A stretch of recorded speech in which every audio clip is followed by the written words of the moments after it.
Hello dear students, welcome back to organise knowledge channel. और आज की जो वीडियो है उसमें डिस्कस करेंगे worksheet number 57 for class 9th social science की बच्चों ये वर्कशीट है जो आपके लिए 3 जनवरी 2022 के लिए शेड्यूल की गई है।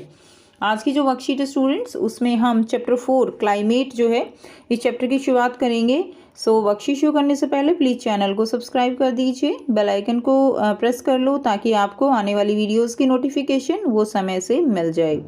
सो now let's start weather and climate. आज की वर्कशीट का हमारा टॉपिक रहेगा वेदर एंड क्लाइमेट। ठीक है, इसमें क्या डिफरेंस है और किस तरह से वेदर एंड क्लाइमेट को हम जो है एक तरह से मेज़र करते हैं, कौन कौन से इसके आप कह सकते हो कंपोनेंट्स हैं। Clear? So we often use the term weather and climate interchangeably as the elements that define that are same.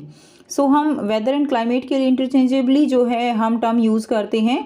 Clear? Like और इसके जो एलिमेंट्स हैं वो क्या है, लाइक टेम्परेचर, एटमॉस्फेरिक प्रेशर क्या है, विंड कैसी चल रही है, ह्यूमिडिटी कितनी है, प्रेसिपिटेशन, ये सारे एलिमेंट्स हैं जिनसे हम किसी भी आप कह सकते हो एरिया की जो वेदर है, क्लाइमेट है, उसको मेज़र करते हैं। Okay, but in reality these two words have different meaning. But reality में हम इनको यूज़ तो कर लेते हैं, ठीक है, बट एक्चुअल में क्या है कि इन दोनों के मीनिंग जो है वो बिल्कुल डिफरेंट हैं। लाइक देखिए, क्लाइमेट और वेदर में क्या डिफरेंस है। क्लाइमेट क्या है, it is the sum total of weather condition and variation over a large area for a long period of time more than 30 years. यानी जो क्लाइमेट है वो आप कह सकते हो कि सम है किसका, टोटल वेदर कंडीशंस का एंड वेरिएशंस का, जो कि एक लॉन्ग एरिया में एक लॉन्ग पीरियड ऑफ टाइम के लिए जो हम एवरेज निकालते हैं। लाइक 30 ईयर्स, हमने 30 ईयर्स का पीरियड देखा, उसमें एक लॉन्ग एरिया की अगर हम बात करें तो लाइक कंट्री है, ठीक है, उसमें किस तरह की वेदर कंडीशंस रहेंगी, कैसे उसमें वेरिएशन होगी, उसका जो एवरेज निकलता है उसको हम क्लाइमेट कहेंगे। और अगर हम वेदर की बात करें तो it is the state of atmosphere over an area at an any point of time. किसी भी पॉइंट टाइम जो है, पॉइंट ऑफ टाइम के हम वेदर की जो है जो स्टेट होती है एटमॉस्फेयर की, जो कंडीशन होती है उसको हम वेदर कहेंगे।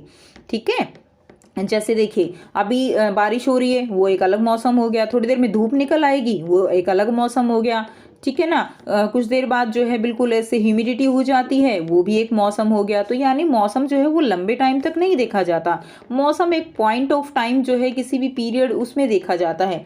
जबकि जो क्लाइमेट होती है वो अलग अलग जो मौसम बदलते हैं उन सब का एवरेज करके तब एक जो है क्लाइमेट निकलती है कि किसी एरिया की, किसी कंट्री की क्लाइमेट कैसी है। क्लाइमेट क्या रहेगा, it remains same for a long period of time. तो वो क्लाइमेट जो है वो एक लॉन्ग पीरियड टाइम के लिए क्या रहती है, सेम रहती है। जबकि whether it may fluctuate very often even with in a day. जो वेदर है ये फ्लक्चुएट करता है with in a day, very often जो है एक दिन में भी ये फ्लक्चुएट कर सकता है। थर्ड है, it is referred for comparatively large area. तो जो क्लाइमेट है वो कंपैरेटिवली लार्ज एरिया में रेफर किया जाता है, लाइक कंट्री है, मैनी कंट्रीज़ हैं।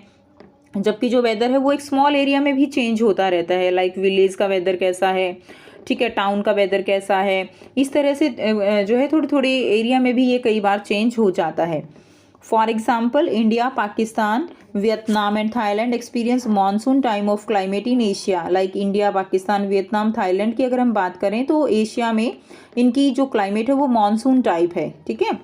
और वेदर की हम बात करें, even in a day we can have sunny, stormy, even rainy condition in a particular area. तो एक पर्टिकुलर एरिया में कभी धूप निकल रही है, कभी बारिश हो रही है, कभी तूफान आ गया, तो एक दिन में कई तरह के वेदर भी देखने को मिल जाते हैं।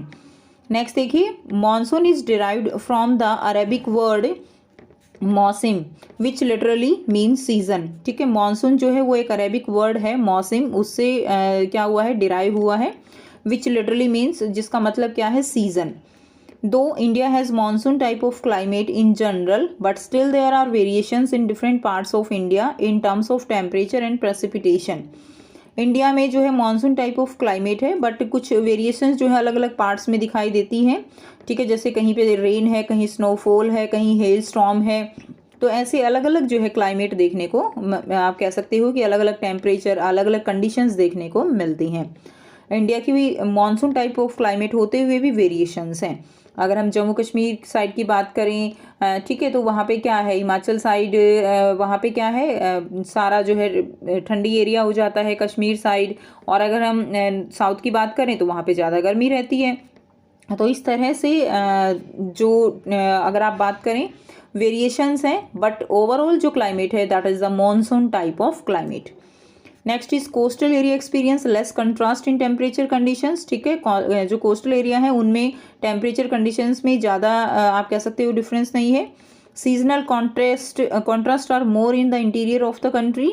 इंटीरियर में सीजनल कॉन्ट्रास्ट वो ज़्यादा है, क्लियर, इंटीरियर में। And decrease in rainfall generally from east to west. तो ईस्ट टू वेस्ट जब हम जाते हैं तो क्या होता है, ईस्ट टू वेस्ट में जो नॉर्दर्न प्लेन है उसके अंदर रेनफॉल जो है वो क्या करता है, वो रेनफॉल जो है डिक्रीज करता है, क्लियर, ईस्ट टू वेस्ट जाने से। तो रेनफॉल क्या करेगा, डिक्रीज करेगा। मैं आपको बताऊंगी एक न्यू ऐप के बारे में जो स्टूडेंट्स में काफी जल्दी पॉपुलर होती जा रही है। चाहे कोई क्वेश्चन हो, कोई डाउट हो या कोई कॉन्सेप्ट ना समझ आए, बोर्ड्स हो या जी नीट, पढ़ाई में कोई भी दिक्कत आ रही हो तो उसका सॉल्यूशन है फिलो ऐप।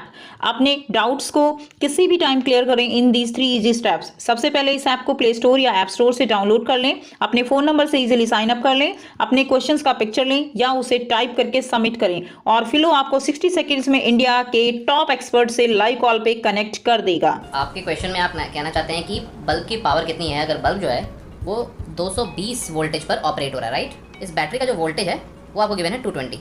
तो ये आपको सिंपल रिलेशन हो गया यहाँ पर। अब अगर कोई आपको और डाउट है तो बताइए। So guys, it's just simple. Have any question? Just ask Philo. You can get 10% off by referral code OKE001. इस ऐप का डाउनलोड लिंक नीचे डिस्क्रिप्शन में दे दिया गया है। So just download Philo now. Like Assam side rainfall बहुत ज़्यादा है, जबकि दूसरी तरफ हम बात करें गुजरात राजस्थान साइड रेनफॉल कम है। These variations have given rise to variety in lives of people in terms of food, the clothes and also the kind of houses they live in. So ये जो वेरिएशंस हैं ये जो है जितनी भी जैसे क्लाइमेट में, वेदर में जो वेरिएशंस हैं उनसे लोगों के रहन सहन, उनके फूड, उनके कपड़े, उन सब में वेरिएशन जो है वो आता है। जैसे वो घरों में रहते हैं, उस घरों में रहने का रहन सहन जो है वो भी वेदर क्लाइमेट के अनुसार जो है बदल जाता है, ठीक है। सो अब यहाँ पे आपको बहुत ही आसान से बच्चों 4 क्वेश्चंस दिए गए हैं जिनके आंसर हम 1 बाय 1 करेंगे। फर्स्ट क्वेश्चन है students, what do you mean by climate, what are its elements. Climate से आप क्या समझते हैं और इसके कौन से एलिमेंट हैं। सो आंसर रहेगा if a kind of average weather persist for a long time then it is called the climate of that area. ठीक है, एक एवरेज वेदर जो परसिस्ट करता है एक लॉन्ग टाइम तक, उसको हम क्लाइमेट कहते हैं। And the major element of the weather, और यू कैन से वेदर और जो क्लाइमेट है दोनों के एलिमेंट ही जो है क्या रहते हैं, सेम रहते हैं। So you can say that the major element of weather और क्लाइमेट, ये लिख सकते हो आप, are air pressure, temperature, humidity, rainfall, solar light etcetera. इन सब के ऊपर जो है कहीं की जो क्लाइमेट है, वेदर है, वो डिपेंड करता है। सेकेंड क्वेश्चन देखिए, state the reason why rice is largely grown in eastern region of India in comparison of western region. तो जो ईस्टर्न रीजन है उसमें राइस जो है वो ईस्टर्न रीजन में ज़्यादा ग्रो किया जाता है as compare to western region. तो ऐसा क्यों है, ऐसा इसलिए है क्योंकि हमने अभी पढ़ा कि ईस्टर्न रीजन जो है उसके अंदर क्या होता है, बारिश ज़्यादा होती है। एंड राइस जो है वो क्या है, खरीफ क्रॉप है which require high humidity and more rainfall. ठीक है, in the eastern region there is more rain due to which more rice is grown there. So eastern region में ज़्यादा रेन होती है, ज़्यादा ह्यूमिडिटी होती है, जिसके कारण वहाँ पर राइस जो है वो ज़्यादा ग्रो किया जाता है। Question number 3, why do the houses in Rajasthan have thick walls and flat roof। जो हाउसेज हैं राजस्थान में उनकी जो वॉल्स हैं वो थिक होती हैं एंड रूफ जो है वो फ्लैट होती हैं। सो क्यों, thick walls prevent heat from entering the warehouses while flat roof help in retaining some of the water collected during rains। Thick walls जो हैं वो हीट को एंटर करने से प्रिवेंट करती हैं और फ्लैट रूफ जो है वो क्या करती हैं, वाटर कलेक्ट होता है ड्यूरिंग रेन्स, क्योंकि वहाँ पर वाटर की कमी है और गर्मी ज़्यादा है, इसीलिए हीट को भी प्रिवेंट करना है और पानी को भी बचाना है। तो इसीलिए रूफ जो है वो कैसी होती हैं, फ्लैट होती हैं, जबकि जो वॉल्स हैं वो थिक होती हैं। Now let's move to the question number 4. Calculate the maximum, minimum and average temperature and rainfall of Delhi for the month of November December by preparing a chart. सो आपको maximum, minimum और average temperature और rainfall जो है दिल्ली में, ये सब बताना है नवंबर दिसंबर मंथ के लिए। उसके लिए आपको एक चार्ट जो है प्रिपेयर करना है, ठीक है। तो देखिए स्टूडेंट्स, इस तरह से आप एक जो है प्रिपेयर कर सकते हो। इसमें आप चार्ट बना भी सकते हो ऐसे, एक तरफ टेम्परेचर लिख के और एक तरफ जो है आप रेनफॉल दिखा के कितने mm है, ऐसे जो है कुछ चार्ट ऐसे बना भी सकते हो। आप फ्लो चार्ट भी तैयार कर सकते हो, उसका भी एग्जाम्पल मैं आपको दे दूंगी। तो इस तरह से आपको करना है। मंथ देखिए नवंबर है, दिसंबर है। मैक्सिमम टेम्परेचर 25-27 डिग्री सेल्सियस कर लेंगे, इट्स वेरी सिंपल, ठीक है। तो टेम्परेचर तो डिग्री सेल्सियस में ही रहेगा, या हम कॉमन यहाँ पे दिखा सकते हैं temperature in degree Celsius, minimum temperature also in degree Celsius, ठीक है। और ये होती है mm में। तो मैक्सिमम है 25, दिसंबर में 27, ठीक है। मिनिमम ऑब्जर्व किया गया 10 जो है, और दिसंबर में 5। Average temperature 17-15। रेनफॉल जो है बहुत कम, ना के बराबर 3 mm एंड 2 mm।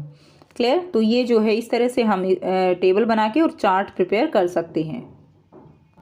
सो बच्चों, यहाँ से आप जो है चार्ट जो है इसका बना सकते हैं। देखिए नवंबर दिसंबर का मंथ है ना, तो इसमें केवल आप इतना इस तरह से चार्ट बना सकते हैं।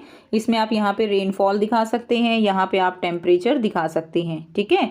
तो इसको आप जो है अच्छे से बना सकते हैं, कुछ इस तरह से बना के, जितना हमने जो टेबल है उसमें दिया हुआ है। क्लियर। तो ऐसे आप दिखा देंगे। तो ये थी स्टूडेंट्स आपकी आज की बच्चों SST की वर्कशीट। आई होप सभी बच्चों को क्लियर है। कोई भी डाउट है तो बच्चों आप पूछ सकते हो। वीडियो अच्छी लगे तो प्लीज़ इसको लाइक कीजिए, शेयर कीजिए और चैनल को सब्सक्राइब कर दीजिए। So thanks for watching, have a nice day.